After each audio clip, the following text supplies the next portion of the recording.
It's time for the Loco Sports Lowdown. Here are your hosts, Justin Jarrett, Wes Kerr, and Max Araj. Can you feel that? Well, you probably can't because it's still incredibly hot outside, but if you think about it, you can feel that fall breeze coming. Because this Friday, it's go time for high school football, for at least for a couple of teams in the SCISA realm. We are getting set to kick off tomorrow. Today is the 14th, tomorrow is the 15th, and we got 4 games to talk about. Real regular season high school football coming tomorrow in the Lowco and beyond for a couple of our SCISA teams, and we are here to get you ready for whatever you call this Friday, week 0, week -1, whatever you call it. It's football, and we're gonna cover it for you. I'll be at Hilton Head Prep at 5 o'clock for the afternoon delight spectacular in 90-degree weather potentially, but I will be there and bring the hydration to make sure I don't get too overheated. But Wes Kerr, Marcus Walsh here on Loco Lowdown Football Eve, I guess you could say, as we get ready for this inaugural week of the 2025 season, at least for the SCISA squad. The high school league gets going next week, but it is upon us. We also have a lot of volleyball to talk about. It's coming up as well, but it is here. A new season of high school sports and a new chapter of high school football with a lot of compelling storylines as we get things going. But how are you feeling, Marcus Walsh? It is time to get back to it and talk some high school football. Yeah, doing well, Wes. Been a while, obviously. Ended up doing some traveling last weekend into the beginning of this week. It's definitely that time, and it's days like these where I think to myself, should have used a little extra nasal spray because the allergens are still out and whatnot. But it is that time of year. You mentioned that you're going to be at the afternoon delight, which should be a big one between Hilton Head Prep and Buford Academy. I'll be at the Colleton Prep John Paul II game, being that I'm going to see JP2 this year, along with a few others over the next couple of weeks, prepping for the WHHI TV schedule, which will start on September 5th. And we actually just got verified on Monday afternoon. Thank you, Jeremy Pope, because I was having no success whatsoever. We are going to see HHCA at BA on October the 17th. So the only week that we will have off will be October 24th, starting September 5th and going until Halloween with the caveat, if you will, that we will have October 24th off. So that week I'll probably be a little bit tired, so I'll probably just be running stuff from here. But I might head out to a game. We'll you guys have been doing things in the past where you'd call like 2 games in one weekend, or you have somebody else call the games. You guys stay busy, and we do.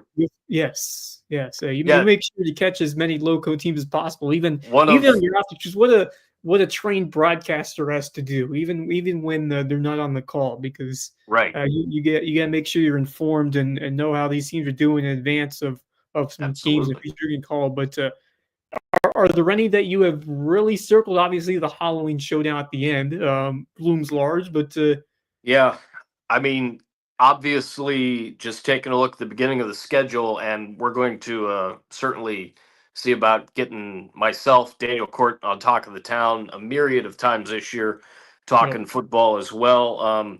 I mean, I'm excited, and everybody will say this. I'm excited for the first one, but I have to admit, I'm really excited to see Hardyville, and they're a team that I really pushed to see this year. Luckily, they're at Hilton Head, so that's our second game. Obviously, I have a lot of affinity, and I was just asked this question yesterday, who I like calling, the most and going to the most. And obviously, I love them all, but, Hilton Head, Buford, Bluffton, those three, May River as well, are big, being able to cover the 6-4A teams. Yep. I don't know if you know this, Wes, you might, but I had my first ever WHHI call at the Broad River Bowl in 2013 between Bluffton and Buford, that 35-27 ball game, I believe the final score was. Beaufort won at Oh, home. those are some good Bluffton teams. The And crib was still there in 13. yes, yeah, Yep. it was definitely the crib days. Yep. And Phenomenal days, was Clifford and coaching Buford? certainly it was Mark Clifford on the side of That's what Buford. I thought. Great days. That's where I got my start, and we are going to see that rivalry again this year, for the Yep. first time in a couple of years. Yeah, First in time 2 in a years. few years. Buford moved down to 3A, So, or actually, well, I we was saw just it talking last year about because first they were time us 4A, calling but it before anyway. But that, you're right. in 3A, of course, they were state champions in one of those years in 22 when they were 3A, and then they moved back to 4A. So a lot of memories with that Buford program for sure, Really, and Bluffton got getting to a state championship under Ken Cribb as well. right. Last couple of years. So you Really kind looking of see forward the to that one. The Bridge yeah. Bowl's great. Yep. JP2 Hilton Head Prep. Looking forward to seeing that one. Again, that game is at Hilton Head Prep this year, not at JP2 as we had previously thought. May River Bluffton, HHCA BA, Battery Creek Buford. We'll see what Battery Creek has in the up their sleeve and in the tank, and Hardyville, Hilton Head, Whale Branch at Ridgeland. That's my schedule. I'm looking forward to them all. It's going to be As you great. should. Yeah, we're just trying to do some logistical things in the background to kind of get more people in here to talk about what is to come. But I can tell you that this show is presented by Mickelson Law Firm, the original sponsor and the all-star sponsor, the official real estate closing attorney, presenting sponsor of Hilton Head Christian Academy coverage. You can call Mickelson Law Firm for all your legal needs. We're going to get some more people in here very soon, including the founder of LowcoSports, Mr. JJ.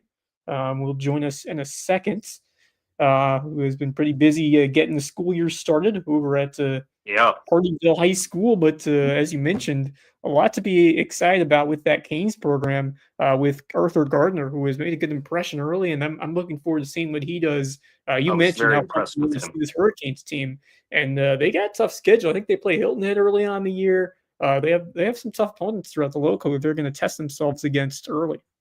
Yeah, and I expect them, especially talking about that second game that I'll have between them and Hilton Head at the Nest. I expect them to be ready. Obviously, the score doesn't indicate from last year what kind of team that is over at Hardyville. I really think that they've got, while they don't have the numbers, and we're going to see that with certain teams, especially on the SCISA level, but you see it with some of the teams like a Ridgeland or a Hardyville or even a Battery Creek Yep. on the high school level, that they're just going to be ready to have the athletes do whatever is needed, and that's the beauty of it, is that's exactly what they do. Those teams have size too. Right. Well, there's a difference when you look at high school league versus SCISA, and even those 1A, 2A squads, they have some size, they have some physicality, and but on the other end is you're a little thinner compared to 4A, 3A. So Right. it takes everybody, and when you have a key injury, you can really derail things quickly. So you have to make sure that you try to stay healthy as possible. But if not, you got to get those reinforcements, next man up kind of guys to step in, and ever the more important with a first year head coach who I think he's got the right attitude towards the goal that he has in mind to propel I this agree. team forward. And I think this Hardyville team is in for a solid year, and I think an improvement, year of improvement as this is a team that's just the second year with after the split with Ridgeland. So I'm hoping to see both of these teams experience some improvements throughout and get to that upper level, or at least be competitive in the region that they're in. Not an easy one. It never is, but if things go right, I think they both can compete, and that's what you want to see. Max has joined us. I believe JG will join us very shortly. But Max, you're talking about this Hardyville football team as someone who has been around there and volunteers or has volunteered. Have you seen any good news just in terms of practices or how things are looking over in the Ville? I mean, I saw them on media day, and I was very impressed. Compared to last season, they were a first-year football program that hadn't had a football program in, well over a decade. So, first season with a new coaching staff as well, and they're pretty pumped. I mean, you said on a group chat the other day, they were receiving, some They did. votes from They the received 1A, votes. and it tells me that they're wanting to play a higher level of football within the 1A division. And I think they can this year. I think they'll make playoffs. I think they are a strong enough team to make playoffs.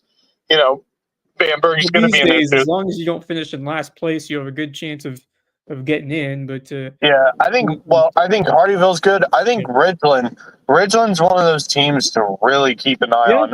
From what I've been seeing, they got some size on that offensive line. They got size on the defensive line. They got some big dudes, and they got a great quarterback that was one of my players for baseball this past spring. So they have a strong team over at Ridgeland. I'm excited to see that Ridgeland Hardyville game when it comes around. I think it's going to be one that people have been waiting a year for. Because obviously that game didn't take place last year. So, very excited for those two teams. I think Hardyville's going to have a good season. I think they got the talent, they got the players needed to have a winning season. I think they can do that. But obviously, nothing good for Bamberg, which right now, as you segued into let's take a look at some of the polls for each of the classifications. Bamberg Earhart, who is in that region, is 5th overall in 1A, so certainly a team to look out for. They look like the class of that region.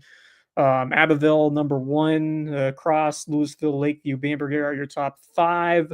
I don't believe there are any other teams in that region that are in the top 10. However, as you said, Ridgeland and Hardyville both receiving votes. So that'll, it's like I said, it's anyone's guess, especially in 1A, 2A. It's hard to really tell, but hey, that's a positive sign. I mean, some voters know more than others, that's for sure. And but it's hard to get a read net on every team in every classification. It's just so difficult. But I mean that's a nice positive sign. Hey, we got vote, we got possibly multiple votes, and that kind of breeds confidence and you guys like, hey, we're right there. Let's build off this praise and encouragement, I guess you say. But pretty cool. You can say your team received votes at the start of the year, and if they get some wins, maybe they'll keep receiving votes for a while. If they so certainly some tough starts to the schedule for those two teams. But so Ridgeland and Hardyville both receiving votes in 1A. In 2A, Hampton County, the Hurricanes sit number 4 overall in the preseason poll. Clinton number 1, Fairfield Central number 2. You got Batesburg, Leesville, and then Hampton County, Chester in 5th. Fairfield Central and Chester both got a first place vote. Clinton got 15 of them. Then you got Manning, Philip Simmons, Barnwell in 6th, and then Manning, Philip Simmons, Sherrod, and Page on Central. So Hampton County getting some well-deserved love at the start of the year. And I said this a couple weeks ago. I said, which team is the most likely to make it to a state championship or win a state title? I think we all went with Hampton County here, even though Bluffton has been shown that they're a powerhouse. You can never sleep on this Hampton County team. I went with Bluffton with the way that they look this year. If everything goes to plan, I mean, I see a really, really good year for the Bluffton Bobcats. I think the rest of you guys went with Hampton County, but I can assure you that I definitely took the Bobcats. I'm expecting huge things from them this year. Yeah, I would love to go with the Bobcats. The problem I have is, do I think they're going to win the region? I do. I think they can win the region. I think they have one of the better chances of winning the region. It's when you get to playoffs. Some of the teams that I'm looking at, that I've been keeping an eye on throughout the preseason, like AC Flora is looking really hot this year. You got quite a few teams in the upper state area that if you end up having to play at the lower state, I guess AC Flora is not really upstate. It's Columbia area. They are considered upper state, so like they wouldn't see the lower state champ until the finals because they're upper state technically for the bracket, and so that's the most important. I think I don't disagree with Marcus. I do think they have a good chance of making it to the lower state finals. But if you want to talk lower state teams, I mean, South Florence was an issue last year. Obviously, making it to the state championship finals.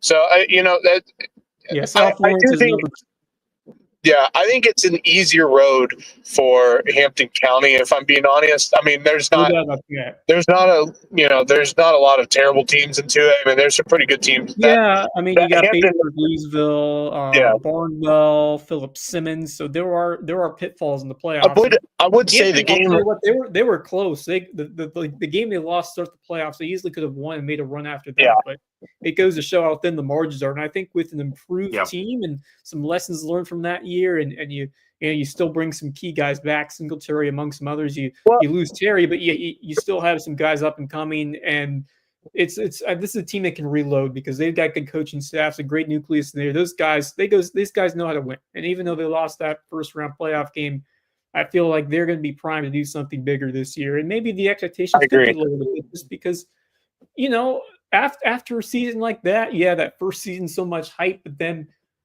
you kind of think like, okay, well, we didn't get it done last year, we didn't get it done the year before, but we're right there, and we still have the confidence in these guys that we can put something together. And Right. I love the coaching staff there. I love how it's built. I love how that program has been just designed and run over the last few years. And I think they've got a great chance of really putting something together. And then 4A, we got South Point number 1, South Florence number 2. You mentioned that. You mentioned the Bruins. West Side gets a first place vote number 3. Hartsville, North Augusta round your top 5. Those are lower state teams as well. So it's a murderer's row. I mean, as much as I'd say, Bluffton, they're going to be the darlings, and maybe they are, maybe they will be. You never know. That defense, the defense is going to be the key because if they can stop a couple of those offenses, at least a couple of times, the offense can hang with most of the guys, and that most teams, at least a good amount of them. There are going to be some solid opponents, but lower state is no joke. Then you got Daniel, that's upper state. I believe AC Flora, Camden, Bishop England, of course, 6-4A region, which is going to be a dogfight again. Then number 10, Gray Collegiate. That is a loaded top 10, just insanely talented. And then I mean it's hard because then you leave off a couple of solid teams that are receiving votes, including May River, including Hildenham, including Bluffton.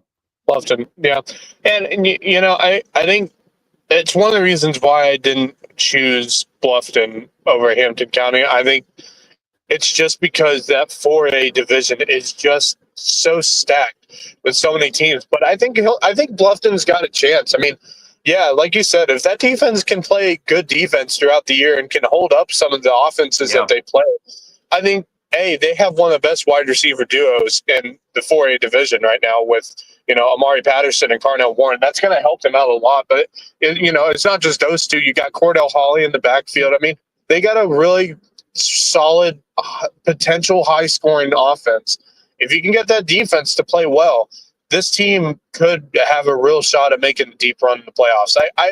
But the reason I chose Hampton County is just I think their chances are just better because of how stacked that 4A division is. That's the difference right there. I was about to welcome Justin Jarrett, but then he left us. But I'll go back real quick when we're talking about Bluffton, and I'll mention their special teams too, because Hayden Gregory mentioned it to a bunch of us, including me directly at Media Day. Yeah. Hayden McCarthy can kick, and they've got a couple other guys that can do that. That's going to be a big key. He says, hopefully we just don't have a fourth down where we have to, feel about making a field goal or even punting to pin somebody back. Obviously, that's what he's thinking, but to have somebody that could pooch punt, pin the opposing teams back, certainly have a chance to make field goals just to take a little bit of extra pressure off some of the other guys, help out your cause as well on the other side. If it is Aiden McCarthy, that's going to help the team out a lot too. So while they may not use it much, I'm going to be very interested to see how they go about working with their special teams unit. But from everything, learning to get a hat on a hat and tackling folks up and whatnot, that's going to be a big key. And I think that all's going to be fine there.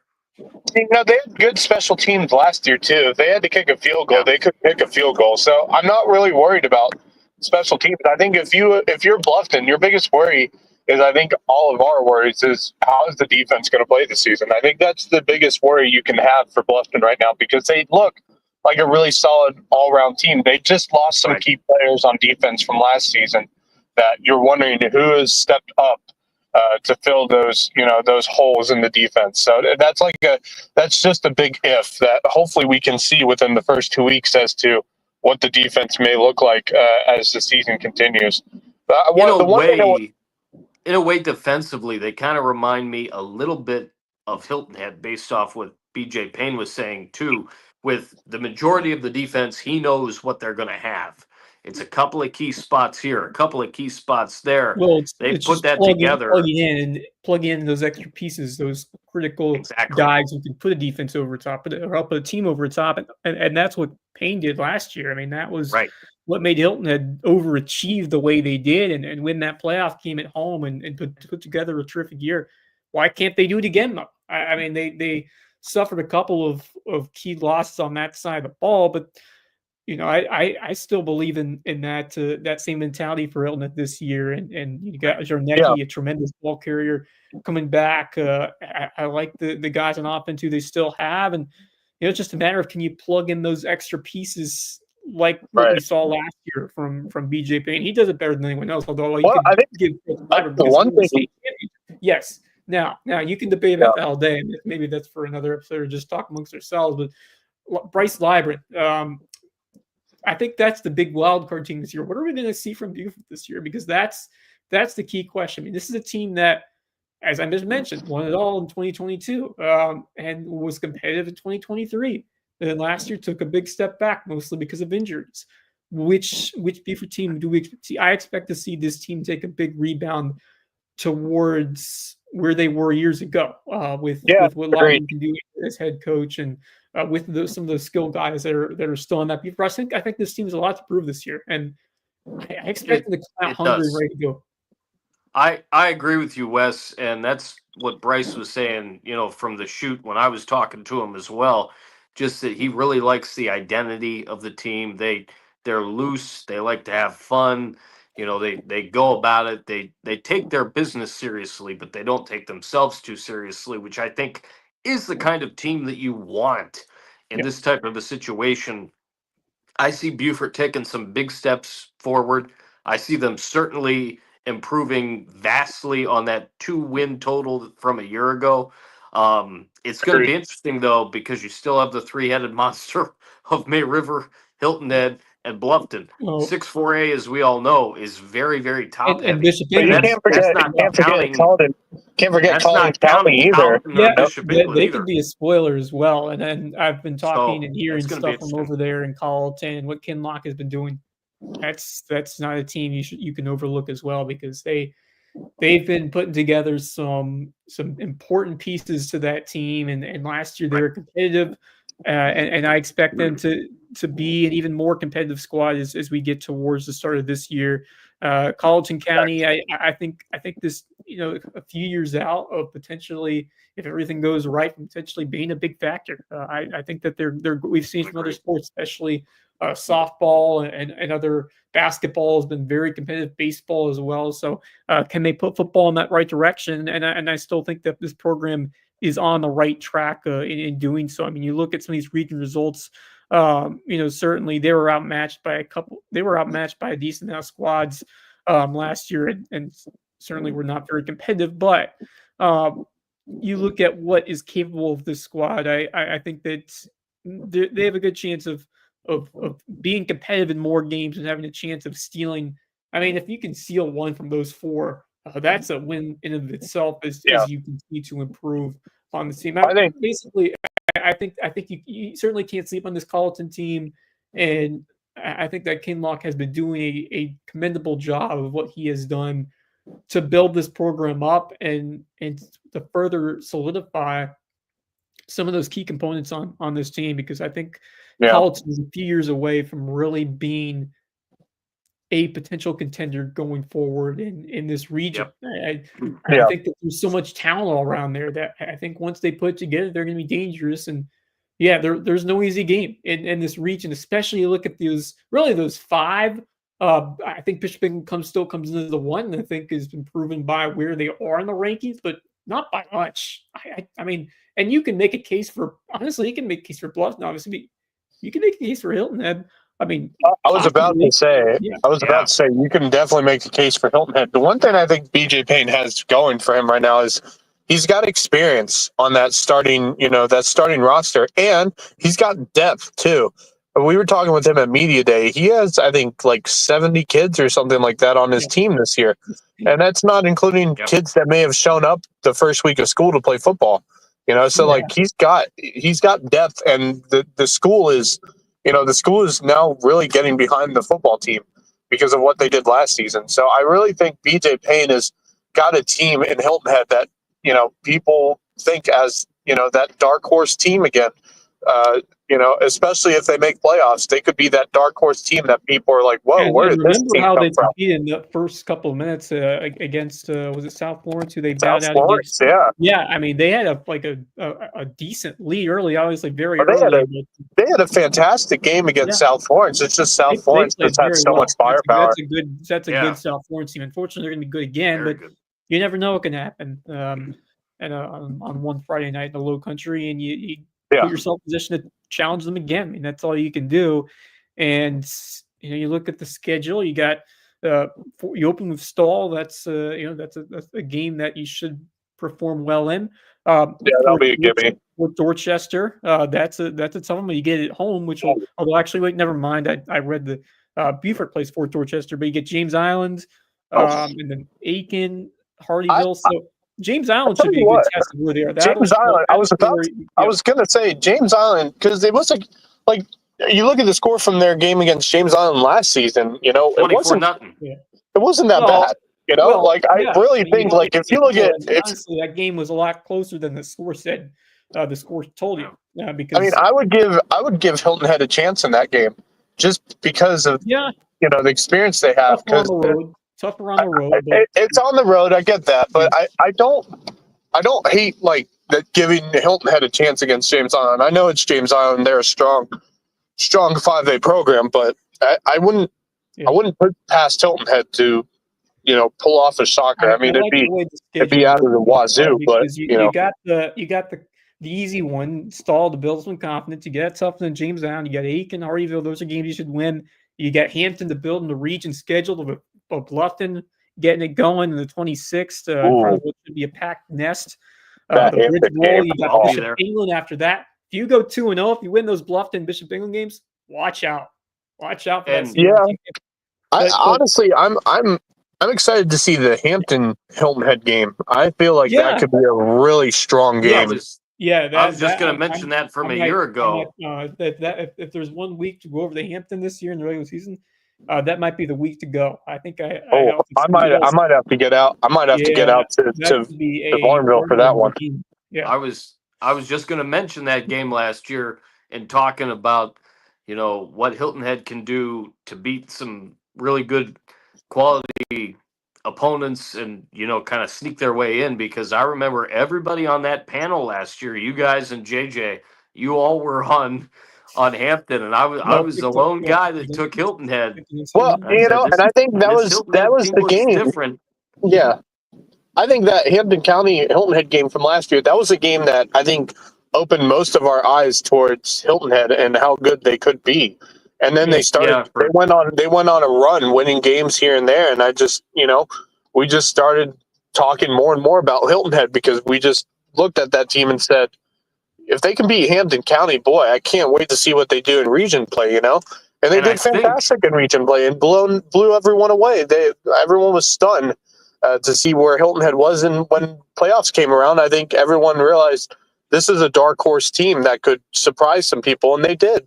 They really did. I think if memory serves, they took on Hampton County after they hosted Allendale, and Allendale, it may have been Aiken. I'm sorry, Aiken. I think it was Aiken. Yeah, I was at the Aiken game, and that's a big reason of why I was like, guys. That's a good point.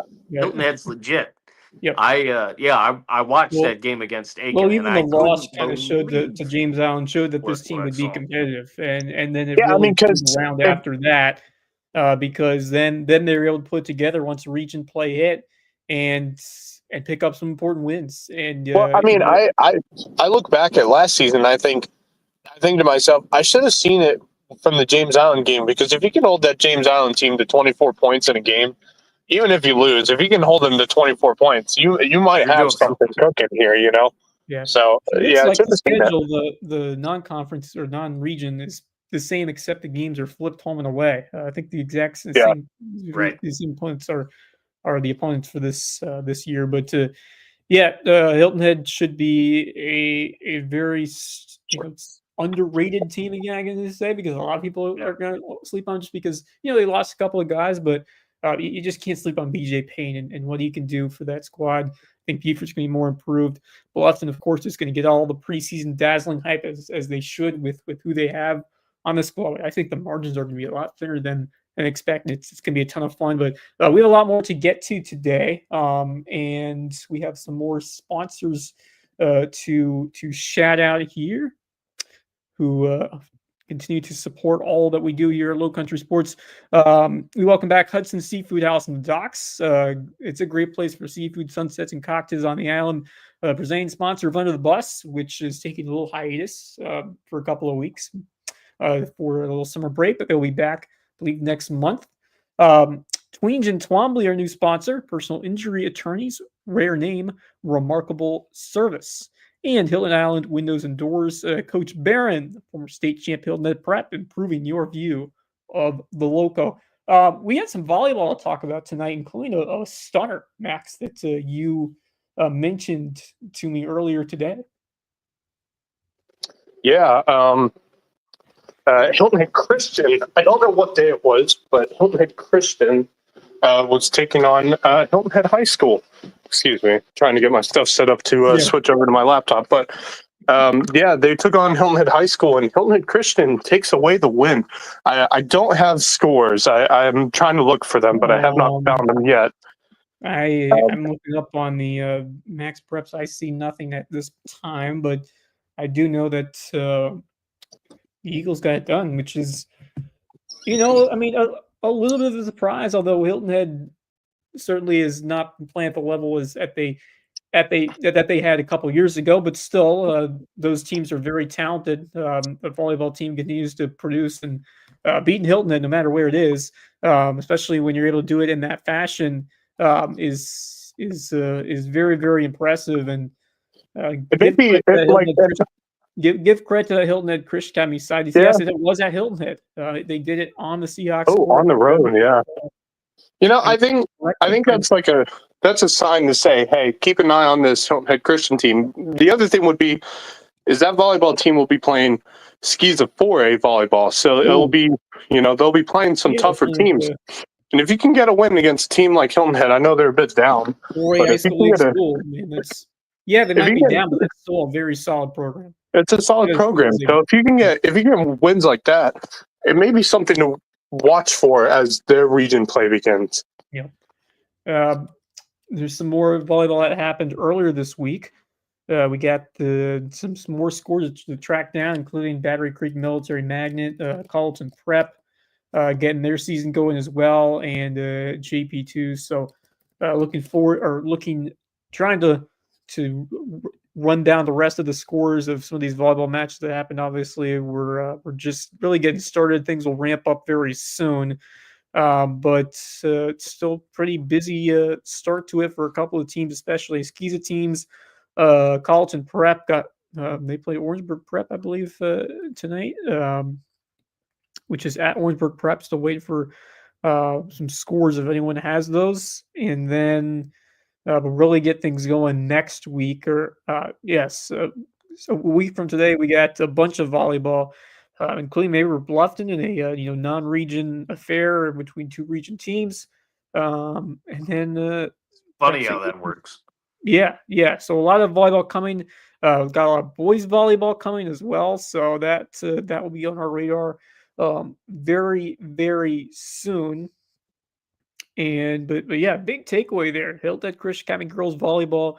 Definitely watch out for that squad. They have certainly raised some eyebrows with what they did in that win over a Hilton Head squad that has has always been a solid competitive program. Obviously, it's a squad that has won multiple state titles in the past, but they will always turn out some quality players. So Hilton Head Christian County volleyball, tremendous start for the Lady Eagles, and you got to think they'll be competitive and a very difficult for a SCISA classification for. So we'll definitely find out more of that about that team and some other volleyball squads as they submit information for us moving forward. But volleyball season is underway and football season gets underway. Week -1, if you want to call it that, begins tomorrow. Tomorrow night, we got 4 games to talk to you about, which will kick off our high school football season. Just SCISA games. We do have 2 local against Lowco games, 2 all Lowco games, and we also have a region game in the 8-man ranks. So we will get to all of those right now. How about we start with let's start with your Hilton Head Christian County Eagles. Reed McCollum, Ron Peduzzi's Eagles heading on the road to Porter Gowd in a marquee opening week matchup. A lot of hype about this Bluffton team going, but a lot of hype as well about that team a couple steps down the road over at HCA. Very literally, you can walk it takes 5 minutes to walk across those 2 schools. But yeah, Hilton Head Christian Academy. This is a team with the big-time state championship aspirations. Should be much improved this year, and they're going to be tested right out of the gate against a perennial strong Porter Gowd squad. So you wish it was here. You wish it was right here in the Low Country, but going to be a tremendous opportunity to really make a big statement in this first week for an HHCA squad, which I think has some big aspirations of their own this year. I have no doubt that Max will completely agree with this, but they are going to have to get off the bus and be ready to go. They gave up 63 points a year ago. Yeah, they scored 33, and we expect that offense led by Reed McCollum to be very good. But in talking with Coach Peduzzi, he said, we have to tackle. We have to get back to the basics. We have to stop making mistakes. If you've heard that from other coaches, which we all have, Bluffton is very much the same way. So Hilton Head Christian Academy is going to have to get off the bus and be ready to go. And if they're not, and if they get off to a slow start, could be a long night. Are we picking any of these games? Yes, I know we're going to pick them. I was just going to give my thoughts first, just about the fact that you think about a game like this, and yeah, they get up 63, but you kind of really you find out what your weaknesses are. You find out what you want to do to improve. And Hilton Head Christian County doing they did go down in the playoffs in I believe that second round, but even so. Yep. You saw them really turn the corner, and they could have won that Wilson Hall game for sure, but didn't go their way. But you look at what they did those last 4 weeks, especially that Florence Christian win in the playoffs. They pounded JP2. They beat some of the teams they should, but the defense is being concerned. You gave up 63 to Porter Gowd, you gave up 55 to him, and you give up 60 to Pinewood Prep. The number's going to have to go down if you want to win a state title. No question. Obviously, the competition is a different level compared to 4A versus 3A, but this is some of these squads are going to be Pinewood Prep. Like that's a team that you're going to have to find a way to, and maybe Pinewood might not be as good as they were last year, but that's a good benchmark. And I think Porter Gowd's a good benchmark as well. I'm not saying that they need to win this game. I'm saying that they need to produce a solid effort and build on it, which I think is most important this time of the year. Obviously, you'd love to win it, but I think Peduzzi coming into this game, he wants to see these guys display a strong eagle-like mentality from start to finish and play that complete game and produce that excellent effort throughout. And acceptable would be coming in and showing that you are capable of hanging with a team like this, or at least competing throughout that game. So I think Hilton Head Christian Academy, I feel like the expectations are a lot higher this year. I think that they could be a lot better, and I expect them to. And I think it starts with showing some fight and compete in this first game. So we can get started with our picks for this one. If you want to, either of you could start. Marcus, you can get going. And I gave them the pep talk. I'm going HHCA. I do Oof. not see them struggling down the stretch as much as they did a year ago in this matchup. Yeah, it's on the road. You would like this game to be at home, but they're on the road. Ron Peduzzi definitely is going to have this team ready to go tomorrow. You could just tell he was having fun at media day. Things were loose. I mean, heck, he even photo bombed one of my outros. I was interviewing Jessa, and all of a sudden, Ron comes in and he starts talking, and Sounds like I Ron. ended up just saying, wouldn't it be media day without a Ron Peduzzi photo bomb? Peduzzi.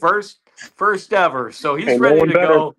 The team is going to be ready to go, and I think HHCA is going to play much better wire to wire than they did a year ago. I don't think they give up 63. That seems like a big number. That's what I mean.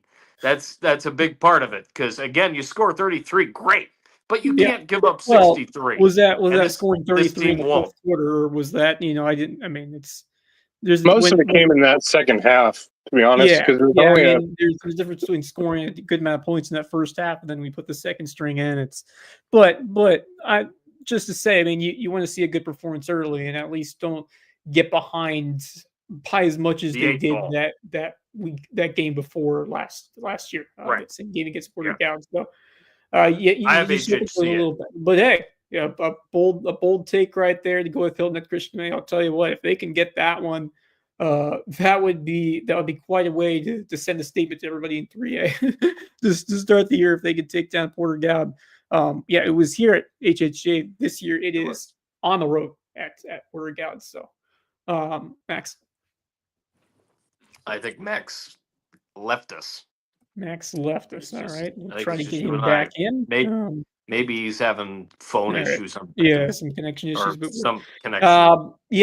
I'd love to see Hilton Christian Academy put some crazy performance together. And honestly, with a guy like Reed McCollum under center, he is more than capable. If he can get hot with his throwing arm, multi-tool guy, he can do it with his legs.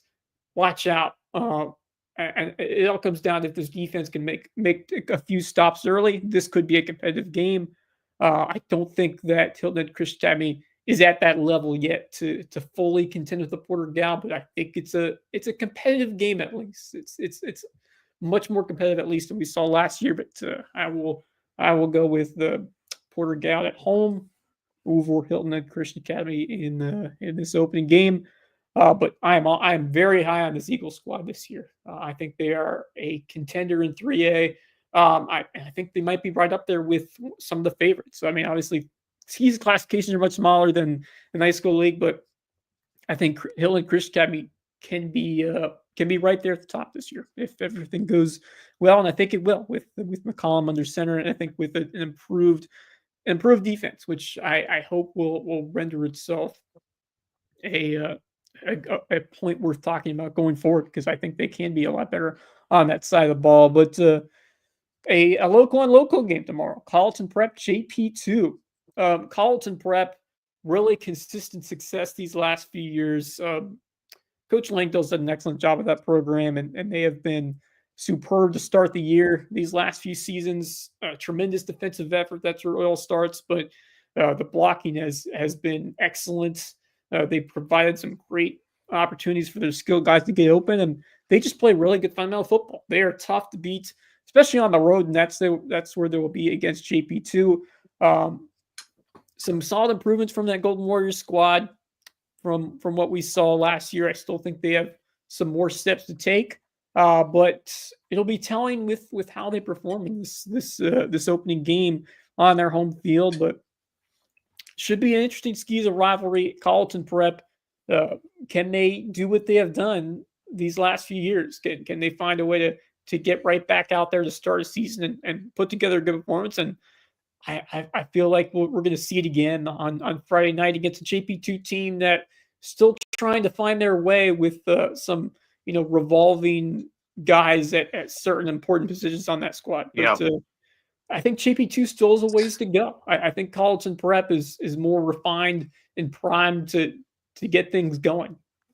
I agree. I'm looking forward to seeing this new season for JP2. Again, I'll see them against Hilton Head Prep this year. That's a big reason why I'm going to this game tomorrow, is to take a look, see what JP2 can offer. I'm going to go with Prep in this game.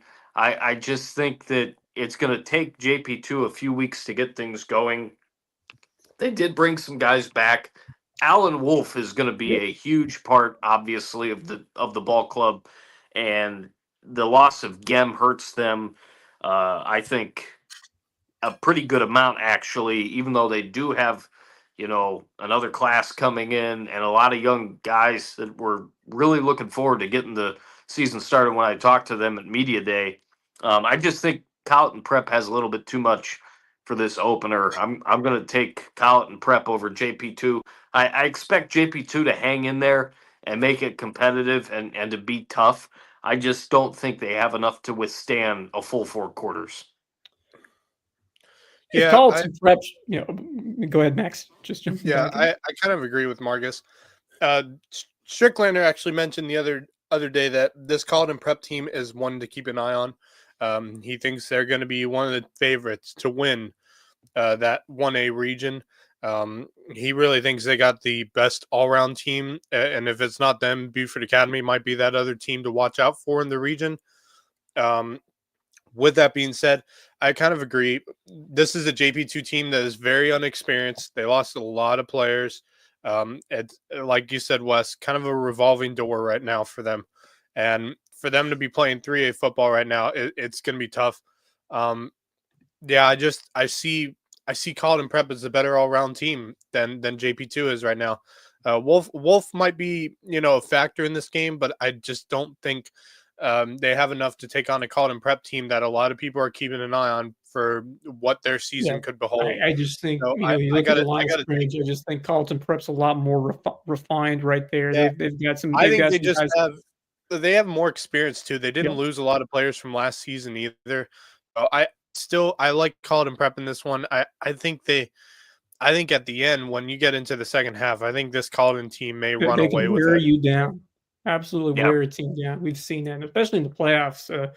This Warhawk squad can really get to you and find ways to grind games. And if you have a lead like that, and if you're that Colleton Prep squad, they just know how to go on the road and take care of business. And it's going to be a taking care of business opportunity that I think they're going to seize again. The thing I think JP2 is going to have the most trouble with is the quarterback for Colleton Prep, because he is that dual threat type quarterback who can throw the ball really well, but also can run it.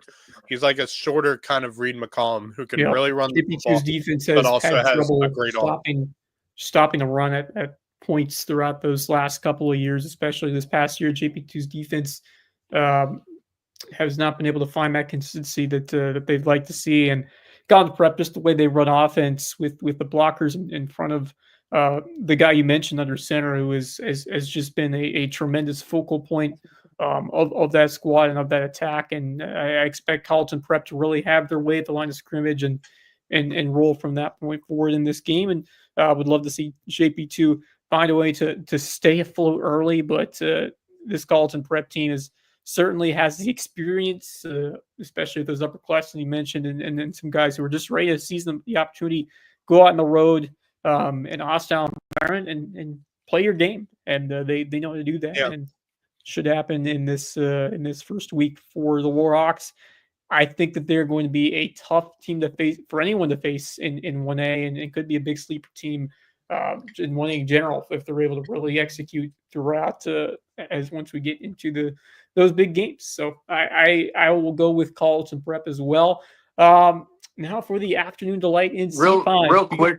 Real quick, Wes, let's get Max's take on the Hilton Head Christian Academy matchup, because I don't think we did that. You missed your pick there. I've been thinking about that game all week, and it doesn't surprise me. It's just one of those.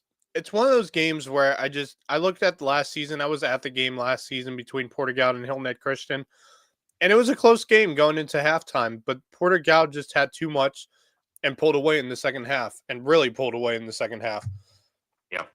Yeah. I'm seeing the same thing here, except the difference I think is Hilton Head Christian's got a much more experienced team, didn't lose a lot of players. Porter-Gaud did. They lost quite a few players. I was looking at their roster for this upcoming season. They're a little less inexperienced team, but this is a team that's coming off of a runner-up run for the 4A division, losing in the state championship game to Hammond last year. This is a good Porter-Gaud team, and who knows who they picked up in the transfer portal, too. I mean, it's in Charleston. They're a Charleston school. You never know who they picked up during that transfer window. So while I would love to see Hilton Head Christian Academy pick up the win on the road at Porter-Gaud, I just don't see it. But I do think this is going to be a closer game than it was last year. And I think Hilton Head Christian Academy has a better shot this year of pulling off the upset. I just don't see it. I'm taking Porter-Gaud in this one, but make it closer than what I think most people I'd would take think Hilton it would Head be. Christian County to cover. But I think it would be Uh-oh, the margin of. gone. Sorry? Sorry, Marcus left. Marcus Walsh leaving soon. See if he comes back. But He must have had some technical difficulties. Yeah. Anyway, I expect Hilton Head Christian Academy to make this a more competitive game, as said earlier. So, still trying to work out the technical components here, so we can get Marcus Walsh back. But I guess we'll move on to the next one in Sea Pines tomorrow. 5:00 kickoff. Buford Academy at Hilton Head Prep. This is a new look Dolphins squad, and I am really, really liking what I'm seeing from Coach McFadden over there at Hilton Head Prep. They've got a lot of guys returning. You got Harmer over there at quarterback. You have some terrific skill position players that I think are really going to take that next step. I think this could be the best Hilton Head Prep team that we have seen in the last few years with what is coming back and just the program that has been developed with this new head coach, which I think has really revitalized this program. I mean, the last couple of years, this program was on life support at one point and was really struggling to just field a team. And now we're really starting to see some guys buy in and just solidify the factor that this squad is going to win some big games this year. They have that confidence in them, and I think they're just going to really better all around squad. And they got a great opportunity to start things off against a BA team, which coming in, it's hard to really say much about how good they could be or how not so good they could be. I think the question is still there with what they have coming back. I think right now, Hilton Head Prep seems like the more refined, more experienced squad. Still, just, as I said, a lot of question marks on that Buford Academy team with the makeup of the roster that is there right now. I think the Hilton Head Prep playing at home and the tough environment and 90-degree potential weather or close to it, that always favors the Dolphins in games like that. But Buford Academy, a squad that is trying to find the success from a couple of years back and trying to mix and match and find some important pieces to really make that roster competitive and a team that could make some noise. I just don't think there's enough there right now to challenge Hilton Head Prep team that I think brings a lot back and just the vibes there are on the rise in Sea Pines. I like the way the Hilton Head Prep team is built. I don't think they're big time contenders to go especially deep, but I think they're going to win more games and be in more competitive games than they were last year. I think Coach Doug McFadden is doing a great job of that program, and I really like him heading into this game with the BA. Yeah, and that's the one thing that I've been trying to figure out is because Buford Academy didn't show up at the media day. They were one of I think they were the only team that we had invited that was not there. And so I didn't get an idea of what they were going to look like this year. So I don't actually know what they're going to look like, which is fascinating, but also it makes me wonder where do I go with this? This decision here. I know what Prep's going to look like. I saw what Prep's going to look like. They're going to be a good team. I think they can make a deep run in 2A playoffs this year. I really do. Yeah. I think they have the chance to do it. Yeah. I would love to choose Buford Academy, but I can't because I just don't know what they look like. It wouldn't shock me if Buford Academy pulls off a win against Hilton Head Prep, but at the moment, I just don't know what that Buford Academy team is going to look like this season. And we'll get a better idea as the season continues, and maybe we'll get a good idea after this game against Prep as to where Buford Academy stands as a team. Stricklander had mentioned that Buford Academy might be one of the teams to watch for in the 1A region. I just don't know. I don't know what to think about them right now. For those reasons, I think I have to go with Hilton Head Prep, because I do think they got a strong enough team that even if it's a good Buford Academy team, I think Hilton Head Prep. Yeah, if Prep's able to execute, I mean, especially with some guys on the line, they're returning Jason Britchie among some others who have been important components of that line and were coming back. You look at a nucleus that you have guys returning who have been parts of this program when things have started to turn the positive direction. And I think Wyatt Harmer's a great quarterback, and I think he's really started to find it. And you have guys that's really started to compliment him. And it looks like, from what I've heard, they have brought some guys in via the transfer portal that can also help invigorate the squad. So I just think Prep is a little bit more, especially on the offensive side of the ball. And now we've seen some guys come out of nowhere on Buford Academy. I won't argue that. I just think from what we have seen right now, and with the experience of the Hilton Head Prep team possesses, I think that right now they're looking like a team that is going to be ready to take the field on a warm afternoon, 5 o'clock kickoff, and play their style of football. And if they can get ahead and run the ball well, we've seen that before, that they're able to dictate the tempo and dictate the play. And they know how to force a couple big turnovers too on the defensive side of the ball. And we've seen it at home, and we've seen that intensity. They play well on their home field when they're able to have that high energy, and when the vibes are going well for that squad, which I think we'll see tomorrow for Hilton Head Prep. I think that they're going to prove that they're right there in the 2A classification. They're going to present a threat. So I think much more of a threat than they have had in the last few seasons. So I'm on the Hilton Head Prep hype train, hype if you will, because I think that the Dolphins have some more pieces that are going to surprise some people this year. So we'll see how it flows. But I like what Hilton Head Prep has done with this roster. I really like the new coaching hire of McFadden. I think he's brought some great energy to that program. Along with some assistants there on that squad as well. I will say, sorry. I agree with you on a lot of those things. McFadden's fantastic. He's a great guy. He's the right man for the job. I will say Marcus Walsh is continuing to have technical difficulties, but he did say he is going to go Hilton Head Prep on this one. And for kind of the same reason I mentioned, BA has just been kind of that unknown team that people just don't know enough about. So he's taking Prep on that one. So I don't blame him. I mean, I can't honestly. I mean, that is reason for me. I'm going Prep because I think they have a much better team this year. But I also have no idea what Buford Academy is going to be. I wouldn't be surprised if Buford Academy gets the opportunity to. I mean, if they can make some plays and force some turnovers and find a way to disrupt Hilton Head Prep early, no doubt that they can find a way to take control of this game. But I think more likely we see Hilton Head Prep get the dub on the afternoon delight, the warm temperatures out there on the island. I will be there, and certainly will try to stay hydrated up there as much as possible. Do we want to talk cross schools football? Because they have a game as well. Yeah, I mean, that's the last one on the slate. It's a region game, cross against the Kings Academy. It'll be a great opportunity to get off the snide and get get first win to start off the season.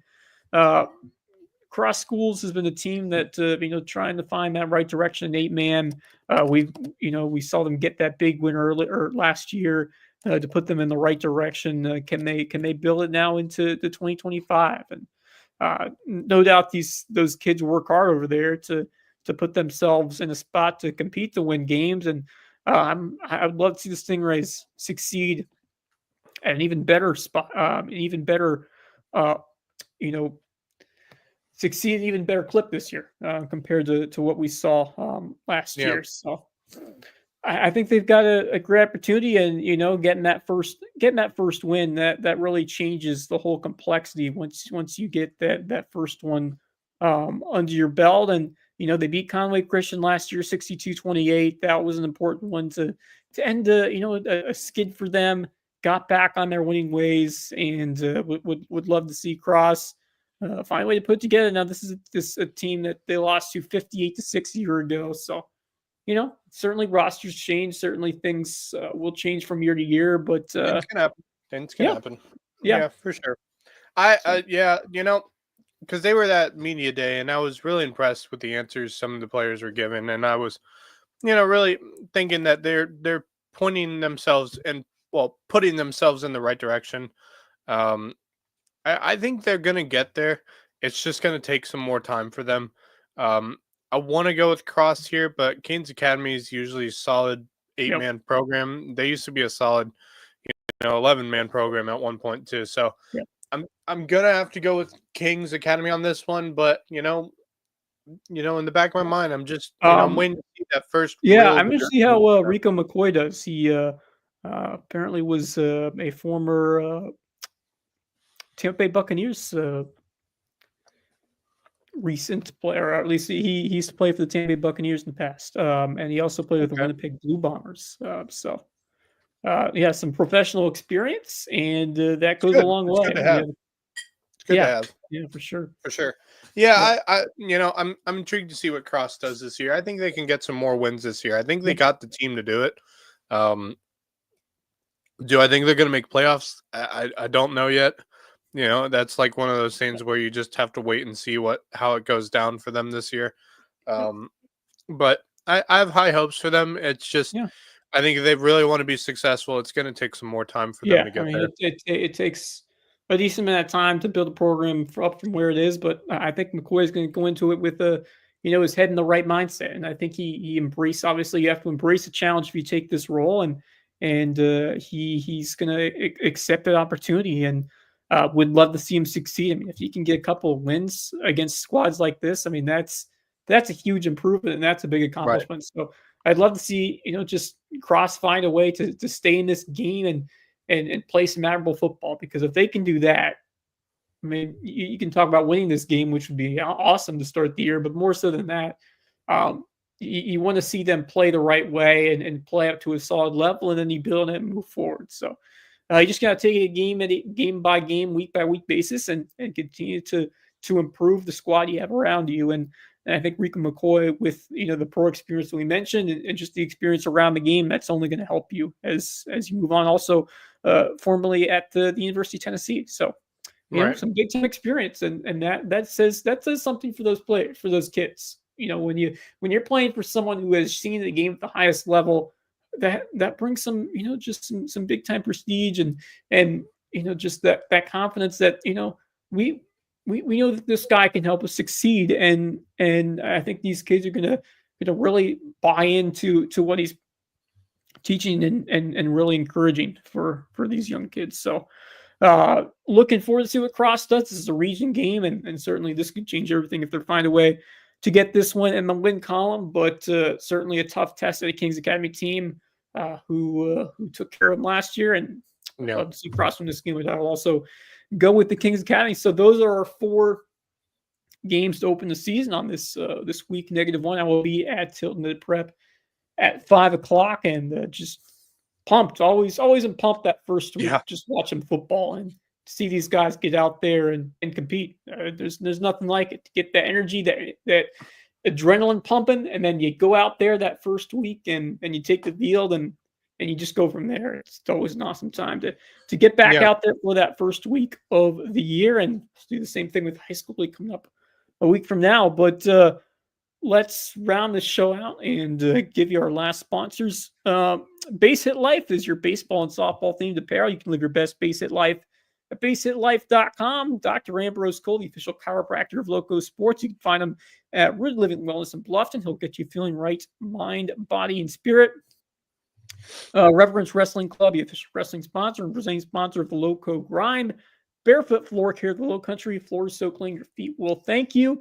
And G's Barbershop, the place to be in Ridgeland, whether you need a haircut or not. rapid fire parting thoughts. Max, we'll start with you. Do you have any thoughts you'd like to share before we get out of here?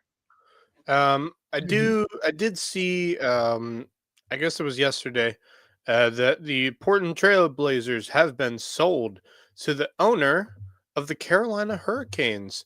Yes, Tom indeed. has agreed to buy the Portland Trail Blazers for about just over $4 billion. So the Portland Trail Blazers have a new owner. Other than that, I haven't seen another anything else. Although I will say, because Marcus just brought this up on the chat here, that Amari Patterson did get another offer the other day from the University of Wisconsin. So he's Very got a Big nice. Ten Very offer now. nice. Man, he's racking Racking them up. offers, man. Racking He's them racking up. them up. Yeah, that's really cool to see. Only builds the hype as he gets ready to take the field, and that's awesome for the Low Country to see a guy get all those. I mean, it reminds me of the Puna Ford days when he was. I remember, just seeing all the letters come in because he was showing them off, and Yeah. that was cool. That was cool. Yeah. And then obviously lived the hype, and now he's still playing the league, playing for those LA Chargers. So that's really cool. Yeah, it's a cool experience. Yeah. What about you, Wes? You got anything? I got two things actually. The first one is today. We mentioned them last week, but they, of course, that crazy win to get them to Williamsport, South Carolina. Yes. Irmo, South Carolina, competing in the Little League World Series, and they came in today and they took care of business and then some in their first game, 13-0 over Braintree, Massachusetts. What a way to get things started. They had a grand slam today to put the punctuation on. And I tell you what, watch out for this Irmo squad. They seem like a team of destiny at this point, especially after the way they upset Florida squad that won it all in the past. And now they are rolling at least through this first game. So that's exciting to see. Looking forward to seeing how far this Irmo team can make it this year. But pumped to see how that squad will do, because I mean, I'll tell you what, once you get past that Florida team, and the way they did it, coming back, scoring 5 runs down 4-0 in the sixth. I mean, you just feel like you can do anything at this point, and certainly they have possibility to do it now. They will get the winner of the Northwest of the Mountain squad in the next game, I believe, which I think they got a few days off for their next game. So there's also the Little League Classic, which is between I believe the Mariners and the Mets coming up this Sunday, which they've done for the last couple of years, which is always cool to see the kids involved in watching that. Watching that game and getting to see good matchup. Yeah, should be a good matchup. I mean, the Mets have been on a they've been railing recently. They've although did they win today? No, they lost again. They lost again to the Braves. The New York Mets lose again. I tell you, I mean, they're 1-9 in the last 10. They're about to drop out of the playoff spot because Cincinnati's right there. Did you see that game last night? They were up 6-0. The Braves scored 9 runs in the fourth to take the lead and won the game. That man, the Mets are having a tough time. But hey, that's the Mets for you. That is the Mets for you. Choking at the right time. I mean, we have seen it before. Those fans have seen it before, and this is not the time you want to be playing that type of baseball.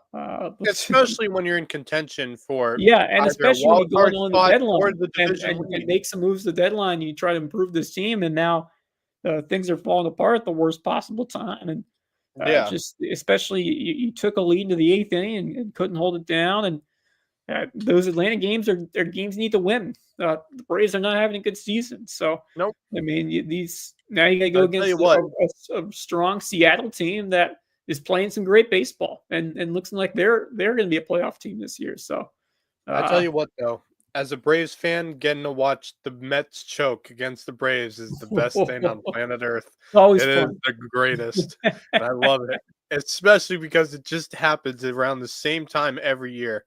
that the Mets just have this streak of just really horrible games. So as a Braves fan, I'm loving every bit of it. Yeah. If you're a Mets fan, I'm sorry, but that's just how it is for you guys these days. You just find yourselves in the worst spots possible. But anyway, and then on the positive side, how about the Milwaukee Brewers on an absolute tear right now, 12 in a row. By winning that 12th game, they activate a promotion which gives fans free burgers, which has only been, I think it's like third time it's only happened that they've won 12 in a row. So. Free burgers, man. I'll take it, especially in Milwaukee, man. They can make some burgers, man. Yeah. Dude, shout out to the brew crew is flying right now, man. They've been that surprise team, really, because I don't know if I really saw them going anywhere this season. Everyone thought the Cubs were going to take control of that division, and now all of a sudden Chicago's 8 games back. And they're still like 68 and 52, but they're 8 games behind the Brewers. Poor Justin Jarrett, man. Justin Jarrett must be feeling it right now. He couldn't get onto the show tonight, had technical difficulties, and now we have to talk about his precious Cubs. But anyway, man. Good times. Good times indeed. We'll have some good times tomorrow. As we get into the first weekend of high school football. We got 4 games. We'll run them through one more time. Hilton Head Christian Port Goud, Carlton Prep JP2, Buford Academy at Hilton Head Prep, which I will be at, and Cross Schools the Kings Academy, which is a region game. I will most likely be at the Carlton Prep JP2 game because I want to see this Carlton Prep team play. All right. So I might go to what time is that Carlton Prep game? Is it 6? I can take one last. I just want to check before I make a decision. Yeah, I know the Prep game's at 5. The game between Prep and that's why I'm debating: do I go to Prep first, or do I go to Yeah, you could be able to get to both. 7 o'clock. 7 o'clock. I might do it. I might be at both tomorrow for the fun of it. I need to get myself back into the groove, baby. It's football season, fellas. It is football season, and we will be right back for our first episode of Loco Pigskin Live tomorrow night. Probably say around 10 or so, if it would be my guess. That we'll go live and recap the 4 games that will be taking place across the Loco and beyond. So we are getting back into it starting tomorrow. Loco Pigskin Live. And we will let you know all that happened for this first slate of games. And then things really get going next week with a whole bunch more. High school league getting going as well. So that time of the year.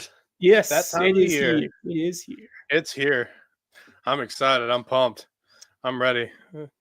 So for Marcus Walsh and Max Aranas, Wes Kerr saying thanks for joining us, and we will see you back here tomorrow at around 10 o'clock to get things going and rounding up the first Friday nights of football here in the Loco in 2025. We thank you for joining us. Till then, go Loco. The Loco Sports Lowdown podcast is a production of Loco Media LLC and LowcoSports.com, an independent media outlet providing grassroots local sports coverage in the South Carolina Lowcountry. We are sustained by community support from sponsors and patrons like you. Get in the game with a monthly pledge of $1 or more at patreon.com/LowcoSports to keep us going and growing. Go Loco!